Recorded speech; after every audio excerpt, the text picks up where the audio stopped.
History usually remembers the loud things: wars, crises, market crashes, moments when everything breaks at once. But not all collapses are loud. Some are quiet. They don't happen in a single day. They don't make headlines. They don't look like failure at first. They look like progress: busy schedules, growing cities, people working harder than ever, everything moving faster, smoother, more efficient. From the outside, it looks like a civilization at its peak. But underneath, something begins to change. Not in the economy, not in technology. In people. They stop waiting. They stop pausing. They stop giving themselves time to think. And slowly, without anyone noticing, a different kind of collapse begins. Not because they ran out of money, but because they ran out of time to make good decisions. Imagine a civilization that had everything: strong economies, endless choices, convenience at every level of life. You could order food in minutes, get anything delivered to your door, upgrade your lifestyle almost instantly. Everything was designed to save time, and yet, people felt like they had less of it than ever. Mornings started with notifications, emails before breakfast, messages before coffee. Even small decisions felt rushed. What should I eat? What should I buy? What should I do next? Everything had to be decided quickly. So people adapted. They stopped cooking because it took time. They stopped comparing options because it felt exhausting. They stopped waiting because waiting felt like falling behind. Instead, they chose speed. They paid for convenience. They paid for shortcuts. They paid to remove friction from their lives. And at first, it worked. Life became easier, faster, more efficient. But something subtle was happening in the background. The more they optimized their lives for speed, the less space they had for patience. And without realizing it, they began to replace decisions with reactions. A stressful day. Order something. Buy something. Fix the feeling quickly. Unexpected expense. Use credit. Solve it now. Think later. They ran together, feeling behind in until life. one of them decided Upgrade to slow down. something. Prove progress. That's when the grid Catch up. turned red. Everything became immediate. Because in this civilization, slowing down didn't feel safe. It felt like losing. And that's how it started. Not with a crisis, not with a mistake, notifications but just with a kept habit, piling up. a But I quiet had shift. to power through From them. thinking to reacting. At first, urgency doesn't look dangerous. It looks like responsibility, like ambition, like staying on top of your life. You respond quickly. You fix problems immediately. You keep everything moving. And in many situations, that makes sense. If something is truly urgent, you should act. But over time, something changes. Urgency stops being a response and becomes a lifestyle. Everything starts to feel important.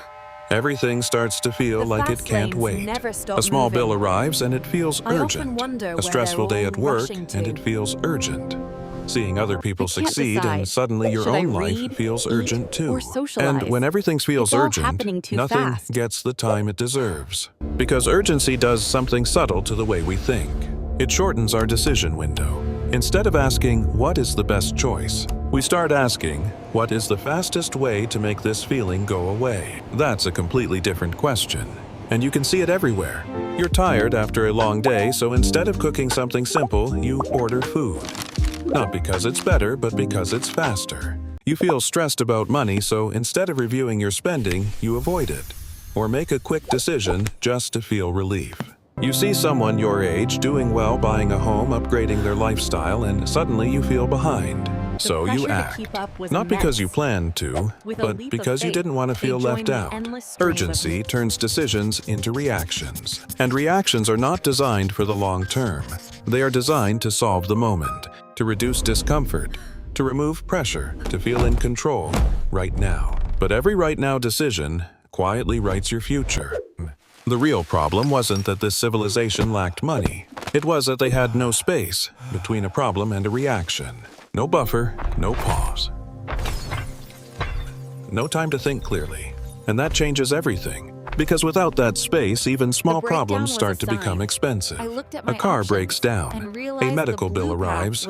Something unexpected happens. With time, you compare options. You plan. You choose carefully. Without time, you just solve it quickly. You pay more, you use a credit, you move on. Not because it's the best choice, but because it's the fastest. And this pattern repeats. A stressful week leads to convenience spending. A busy month leads to subscriptions you don't review. A difficult period leads to decisions you don't fully think through.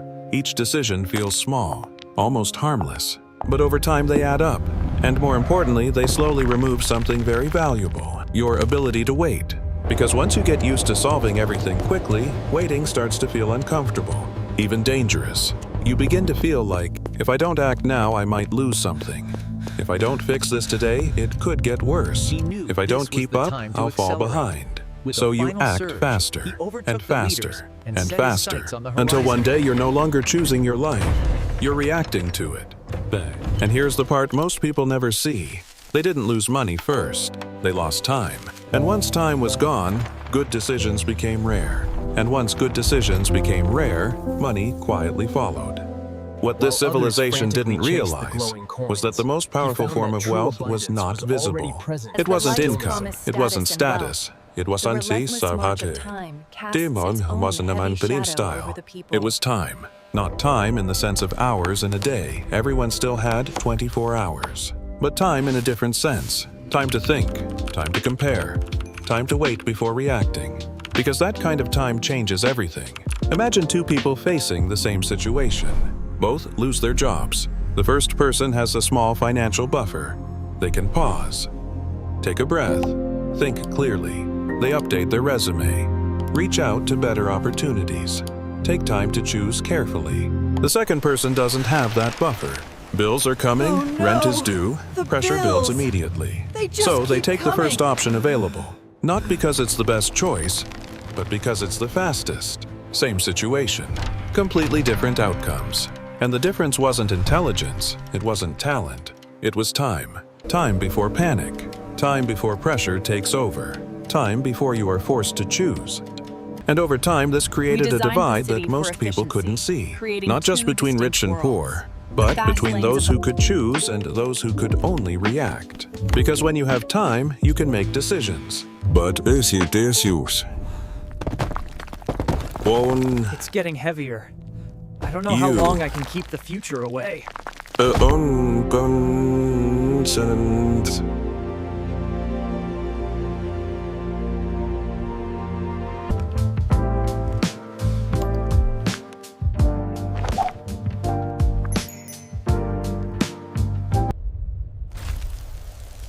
And reactions don't build a future. They just keep the present from falling apart. From the outside, everything still looked successful. People were busy. Cities were growing. Lifestyles were improving. Apartments looked modern. Coffee shops were full. Flights were booked. Calendars were packed. It felt like progress. And in many ways it was. But underneath, something was changing. Many people were living very close to their limits. Their income looked strong, but their margin for error was small. A single unexpected expense could disrupt everything. A few weeks without income could create real pressure. But because life was moving so fast, they didn't always notice how fragile things had become. They only saw the surface. A better phone, a nicer place, more experiences, more upgrades. But upgrades are easy to see. Stability is not. You can see someone's lifestyle. You can't see how much pressure it takes to maintain it. You can see what they buy. You can't see what they can afford to lose. And over time, something important happened. Don't let instant Looking gratification successful derail your became goals. easier than A being solid stable. plan Because looking always beats an successful impulse only purchase. requires spending. But building stability requires time. Time to save. Time to plan. Time to say no. Time to delay gratification. And in a civilization driven by urgency, those things became harder to do. So people kept moving, working, earning, spending, upgrading. Everything looked fine. But underneath, many were no longer building a future. They were maintaining the present. And here's the deeper problem. They didn't choose this. They were trained into it. From a young age, they were taught to move fast, finish quickly, respond quickly, achieve quickly. Speed was rewarded. Being busy meant you mattered. Being available meant you were reliable. Being fast meant you were capable. And slowly this mindset spread everywhere. Work became faster. Communication became instant. Decisions became shorter. Even rest started to feel like something you had to rushed earn. towards If the you weren't future, doing something while he productive, was it content felt like you to were savor falling the behind. present. And then came comparison. People weren't just living their lives anymore. They were watching everyone else's progress. New jobs, new homes, new lifestyles. Even if those moments were selective, they felt real. So urgency grew stronger. I need to catch up. I need to do more. I can't slow down right now. At the same time, the system made fast decisions easier. Buy now, subscribe instantly, upgrade with one click.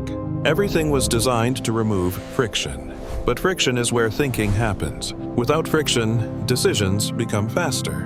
And faster decisions mean less reflection. So urgency stopped feeling like a choice. It felt normal. It felt necessary. In that moment, Slowing down started to feel surrounded by risky, so many, like you might miss he had out, never like you felt might fall more alone. behind, like you might lose your place. So they kept going. Faster, busier, more reactive. Not because they wanted to, but because everything around them pushed them there. And this is how the collapse happened. Not with a crash, not with a single mistake, but with thousands of small decisions made a little too quickly. A quick purchase here, a rushed decision there, a moment of pressure handled without thinking. Individually, none of them looked serious, but together, they changed everything. Stress increased, margins disappeared, flexibility was lost. People became more efficient, but less resilient, more connected, but more overwhelmed. More productive, but less in control. And because everything still looked normal on the surface, almost no one noticed. There were no warning signs that felt urgent enough. No clear moment to stop. No obvious point where everything broke. Just a gradual shift. From stability to fragility. From choice to reaction. From building a future to surviving the present. The collapse wasn't loud. It was quiet. It happened in the background of everyday life. And in the end, the civilization didn't lose its wealth overnight. It lost something far more important, its ability to choose without panic. Because real wealth is not just about how much you have. It's about how much time you have before you have to act. Time to think, time to compare, time to say no, time to wait. Because that space between pressure and decision is where good choices As the weight of the red wall, and that labeled space pressure, is what slowly urgency slowly encroached, destroys. the old man found So his here's a options question that narrowing. might feel a little uncomfortable. In your own life, how many of your recent decisions were actually choices? And how many were reactions to pressure, Almost stress, there. or urgency? Just one more. And maybe an even harder It question. never Do you feel stops, like you're does it? building your future?